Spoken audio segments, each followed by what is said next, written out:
Here we go. Going to do a chicken parmesan, 2 chicken breasts, and show you how to cut.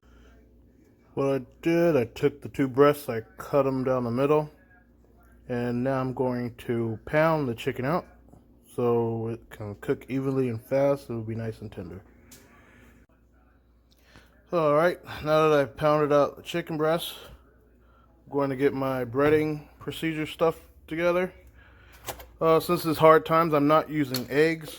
I do have buttermilk. If you have milk that's going bad, I would save it, because after a while it'll actually turn to buttermilk and be good for baking and pancakes and all that stuff. So usually you want to do that. If you don't have buttermilk, then I guess you will have to use eggs. So I'm just gonna put a little bit of buttermilk in here.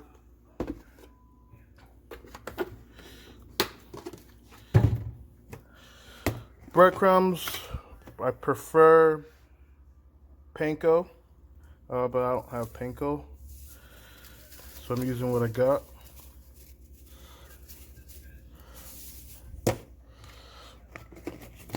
And then I'm gonna put flour in the other container. Getting my skillet seasoned up so I can clean it up and grease it up and oil it. I don't put my iron skillets in a pot and a sink. Soap and water ruin them. So right now I'm cooking it, seasoning it before I fry the chickens. Now I'm going to season my chickens with a little bit of salt,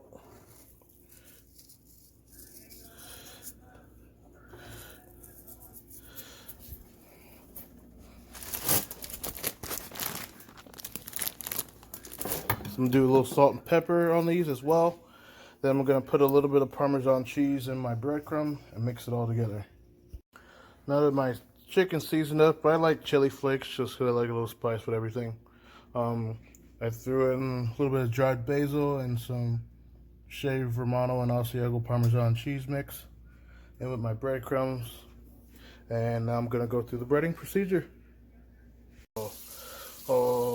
Alright, now that my Parmesan is all breaded, go ahead and put in my oil. As you can see, I pounded it out a little too thin. Well, it's never too thin, just don't have a big enough pan. I'm gonna let that fry, get golden brown, and I'm gonna put it in a pan, and then I'm gonna put provolone cheese. While that's doing that, I'm going to boil off my pasta, whatever your favorite pasta is. Spaghetti, angel hair, linguine, fettuccine, however you like it. And then I'll meet you guys at the end of the line. After that, you should get a nice golden brown like this, and I have it lined on foil. I set my oven to broil on low. Pasta's water's ready to go. Got more chicken frying and getting my cheese to go on top, and then I'll make my marinara sauce from whatever is your favorite jar marinara sauce. I'll do a different show on how to make your own marinara sauce. And when you do make your own marinara sauce, I would make a big batch and put them in jars. Mason jars are easy to find nowadays. You can get them at your local grocery store now as well.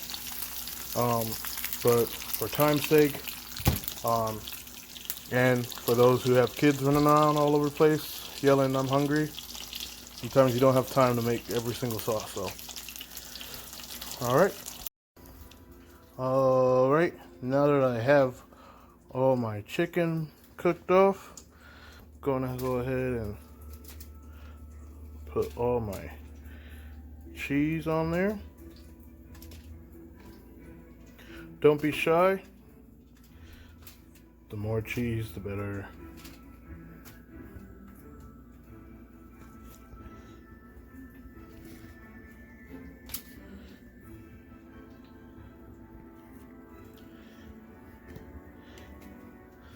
Alright, and then what I do, I finish off with a little bit of that same Parmesan shaved blend.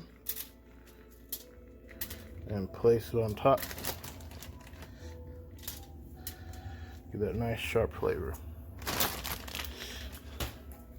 And then we will take this and pop in the oven.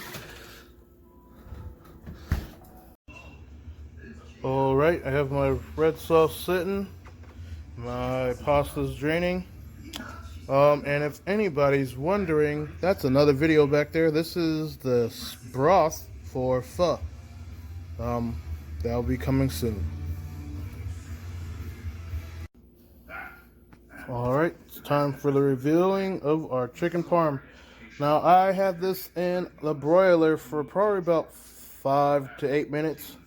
But let's see how it is. And beautiful. Now, what I'm going to do, because my sauce is still heating up, I'm going to put this back in the oven.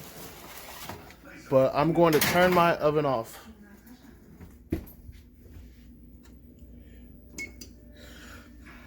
I'm just going to let it sit there for a while. And then when it's time to get ready to eat, I'm going to get my pasta dressed up with my red sauce. But I'm also going to save some red sauce for the chicken as well. Alright, look at that nice, beautiful color. We take our